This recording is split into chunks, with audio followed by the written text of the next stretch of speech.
Pourquoi la COVID-19 est une occasion de faire de l'argent? Hein?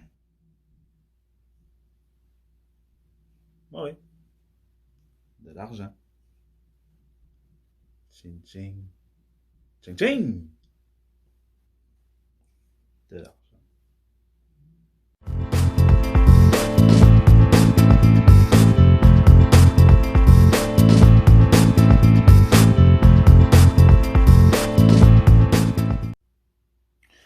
Bienvenue à notre édition De moi à vous, le podcast du peuple, pour le peuple, par un gars du peuple. Je m'explique. En cette période de pandémie, puis ça, quand je dis en cette période de pandémie, ceux qui ne croient pas qu'il y a une pandémie, je porte pas de jugement envers vous. Puis ceux qui croient qu'il y a une pandémie, vous avez le droit de penser ce que vous voulez, vous autres aussi. Donc, je fais ça. Je suis neutre. Ne soyez pas fâchés après. Donc, pourquoi la COVID-19 est une occasion de faire de l'argent?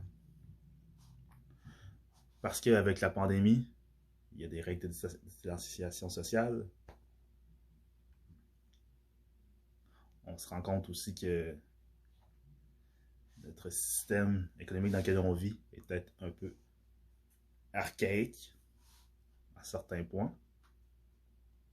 Donc, on se rend compte que certaines personnes ne sont pas encore rentrées dans la modernité, tandis que ceux qui sont de la modernité, c'est-à-dire la technologie, mais eux, il y a un train qui est en train de passer, ils sont déjà passagers dans le train, ou ils vont y embarquer, puis ceux qui sont dans ce train-là, ce sont eux qui vont être les survivants. Je m'explique. Si tu as une business physique, puis tu n'es pas sur Internet, dépêche-toi à trouver un site Internet, puis dépêche-toi à trouver un moyen de pouvoir faire la livraison de ce que tu vends à tes clients. Parce que si tu es une boutique, puis tu n'es pas capable de faire la livraison de tes biens que tu vends, des produits, ça risque, les prochains mois, les prochaines années risquent d'être compliqués pour toi. Évidemment, tu as certains commerces qui ne font pas de livraison, puis ils vont s'en sortir parce que c'est des biens indispensables, comme les épiceries, les dépanneurs, même s'ils ne font pas tous la livraison. Ben, toutes les épiceries font la livraison, mais ceux qui ne le font pas encore, les petites épiceries de quartier, par exemple, les dépanneurs, les petits dépanneurs de quartier qui ne font pas de livraison, par exemple, eux, ils vont survivre pareil parce que de toute manière, de toute façon, excusez-moi, de toute façon. Ça, c'est une chose que je vais faire aussi. Je vais essayer de mieux parler français pour être sûr d'être bien compris par tout le monde. Je reviens. Donc, c'est ça. Les dépanneurs de quartier et les épiceries de quartier vont survivre, même s'ils ne font pas de livraison, parce qu'ils sont situés dans des endroits, sont proches de leur clientèle, puis la clientèle est à côté. Donc, mais ceux qui sont situés, mais les commerces qui sont situés, exemple, proches des autoroutes ou à des endroits vraiment éloignés, eux, vous allez devoir vous dépêcher à embarquer dans Internet. Vous allez devoir vous dépêcher de trouver un moyen d'offrir la livraison. Ensuite, un autre endroit où c'est que il y a beaucoup d'argent qui va être fait, c'est à la bourse. Il y a des gens qui pensent que la bourse va cracher, des choses comme ça. Oui, c'est vrai, on voit ces temps-ci, il y a plusieurs entreprises qui font, comment dire, qui font faillite. T'as David T qui s'est placé à l'abri de ses créanciers. T'as Cirque du Soleil qui s'est placé à l'abri de ses créanciers. T'as ici à Québec, Sportium qui s'est placé à l'abri de ses créanciers. Pourquoi ces entreprises-là Pour ça, je vais revenir à la bourse. Pourquoi ces entreprises-là, il leur est arrivé ça? Parce que c'est toutes des entreprises qui ont énormément de magasins, énormément de commerces physiques. Puis il y en a qui ont des commerces qui sont très, très, très grands. C'est-à-dire que c'est un loyer très cher à payer parce que plusieurs des propriétaires de ces entreprises-là ne sont pas propriétaires des édifices où ils ont leur commerce. Donc ça fait que c'est une facture phénoménale qu'ils ont à payer comme loyer. Puis, étant donné, quand il y a eu la pandémie, étant donné que certains de ces commerces-là, comment dire, n'étaient pas à fond sur la livraison, ou s'ils l'étaient, le service était pas assez gros pour pouvoir leur permettre d'éponger leurs pertes, mais ces entreprises-là ont disparu. Ça s'appelle. C'est la loi du plus fort en économie, malheureusement. Les plus forts survivent, les plus faibles ne survivent pas. Ceux qui ont de l'imagination et qui savent innover vont survivre. Même. Puis Davidti, c'est gros, Davidti. Quand ça a commencé, Davidti, c'était gros. Là. Tout le monde allait. Davidti, c'est branché, c'est vegan. Tout le monde allait là-bas. Là. Vous voyez, Davidti n'existe plus. En tout cas, ils ont formé beaucoup de magasins, puis si ça continue, ils vont fermer une boutique tout court. Là. Donc, la bourse. Il y a des entreprises technologiques que eux vont survivre. Tout ce qui est site internet, tout ce qui est vente en ligne, tout ce qui est réseaux sociaux, jeux vidéo, tout ça, ça va survivre parce que tu peux être chez toi. Les jeux vidéo, tu peux être chez toi. Tu joues aux jeux vidéo chez toi. Même que maintenant, Google a inventé Stadia, qui est du jeu en ligne. Tout ce que tu as besoin, c'est tu télécharges une application, tu achètes une manette, puis tu peux jouer sur ta télévision. Ensuite, tu as GAFA, Google, évidemment. Amazon, Facebook, Alphabet. Non, excusez-moi. Le GAFA, c'est Google, qui est détenu par Alphabet. De Amazon, de Facebook, puis de Apple. Puis de M pour Microsoft aussi. Ces entreprises-là, ils vont survivre parce qu'ils ont des biens, ils ont des biens que les gens ne sont pas capables de se passer. Apple, c'est la compagnie la plus cotée en bourse, qui a la plus grosse valeur boursière. Google, ben, c'est le moteur de recherche le plus utilisé. Facebook, c'est le réseau social le plus utilisé, puis ils détiennent d'autres entités comme Instagram, TikTok. Je crois même que Twitter, ça fait partie de Facebook aussi. Donc, c'est pas demain que le GAFA va disparaître. Puis Microsoft, dernièrement, ils ont décidé de fermer la quasi-totalité de leurs boutiques physiques, puis ils vont juste faire de la vente en ligne. Ils vont continuer à avoir ils vont continuer à faire de la vente. Microsoft sont pas dans la merde. C'est qu'ils se sont rendus compte que avoir des boutiques physiques, avec la pandémie, puis avec les technologies qui avancent, puis les habitudes qui changent très très rapidement, avoir des boutiques physiques, c'est pas une bonne idée. Donc, ils vont former l'entière totalité de leur boutique, puis ils vont juste faire de la vente en ligne.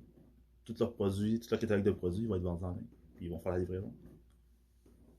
Donc, en ce moment, à la bourse, il y a énormément d'opportunités de faire de l'argent à la bourse. Donc, dépêchez-vous.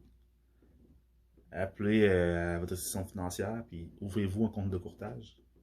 Faites ça vite. Puis commencez à trader à la bourse. Parce que, je vais vous donner un exemple. Moi, j'ai pas un gros portefeuille. J'ai un portefeuille minime. Puis j'ai, au mois de mars, des entreprises qui valaient un certain montant.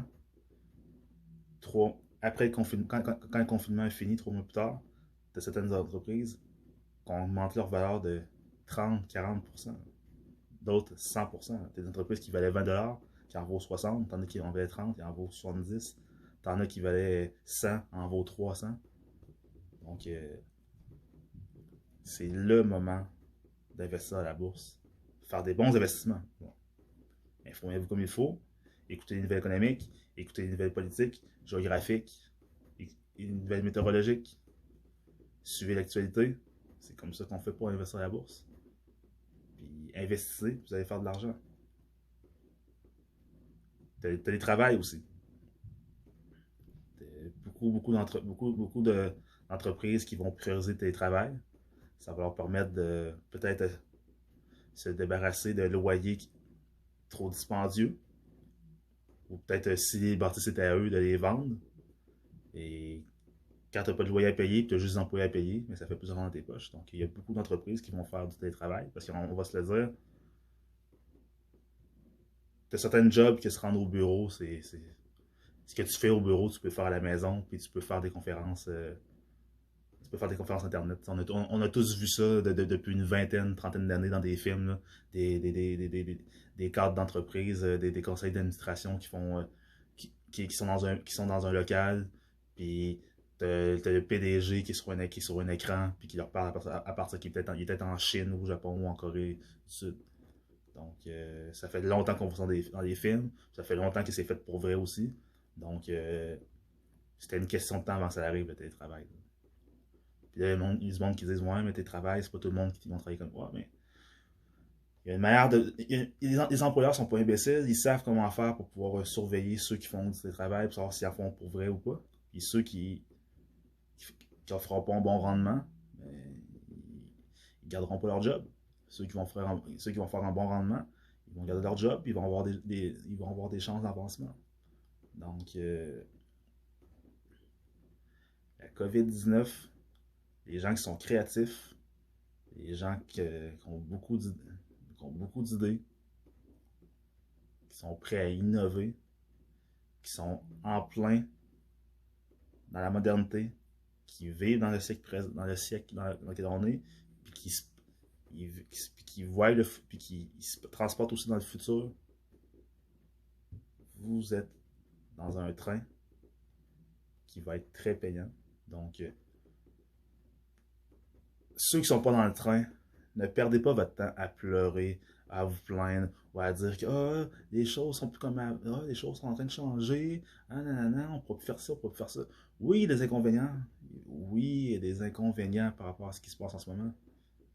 Moi-même, j'en rencontre, puis je suis d'accord avec vous, il y a des inconvénients. Mais, il faut être débrouillard. Les êtres humains, on est des gens débrouillards. On est capable de se revirer. L'humanité est très, très, très, très, très, très, très, très, très. L'humanité, ça fait longtemps qu'elle existe. L'humanité s'est toujours adaptée. L'humanité a toujours évolué. Donc, vous êtes capable d'évoluer. Cessez de vous plaindre. Innovez. Adaptez-vous. S'il faut aller faire des formations, allez en faire. Il y a des formations en ligne que vous pouvez suivre qui ne sont pas si dispendieuses que ça. Si vous n'êtes pas bon en informatique, vous pouvez suivre des formations. Si vous n'êtes pas bon en anglais, vous pouvez suivre des formations. Si vous avez besoin de subventions pour réorientation de carrière, vous pouvez faire. Il y a des subventions aussi qui sont disponibles. Donc, comment je peux vous dire ça? Ne faites pas l'erreur de tomber dans le bandwagon des gens qui font juste se plaindre de la situation, puis qui sont frustrés, puis qui ont le goût de fesser tout le monde, puis qui disent qu'est-ce qui se passe en ce moment, ça n'a pas de sens. Oui, il y a des inconvénients pour tout le monde, mais ne restez pas pris dans ce train-là. Parce que ça, c'est le train du statu quo, c'est le train du passé. Là, on est dans le présent, puis dans le futur, bien, le futur s'en vient très vite.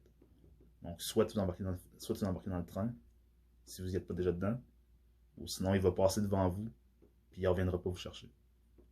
Donc, c'est à vous de décider qu'est-ce que vous voulez pour votre avenir. Puis, je ne suis pas en train de vous faire la morale. Je suis en train de vous encourager. Vous êtes tous intelligents, intelligentes. Vous avez tous plein d'idées dans la tête. Mais c'est le temps de faire quelque chose avec ces idées-là. Si vous avez une job que vous n'aimez pas, que vous avez toujours voulu vous réorienter, c'est le temps. Ne soyez pas les victimes, comment je peux dire, les victimes de ce qui se passe, mais soyez les vainqueurs et les conquérants de ce qui s'en vient.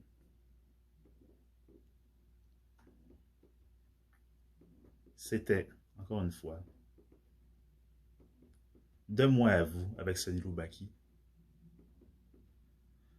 le podcast du peuple, pour le peuple, fait par un gars du peuple.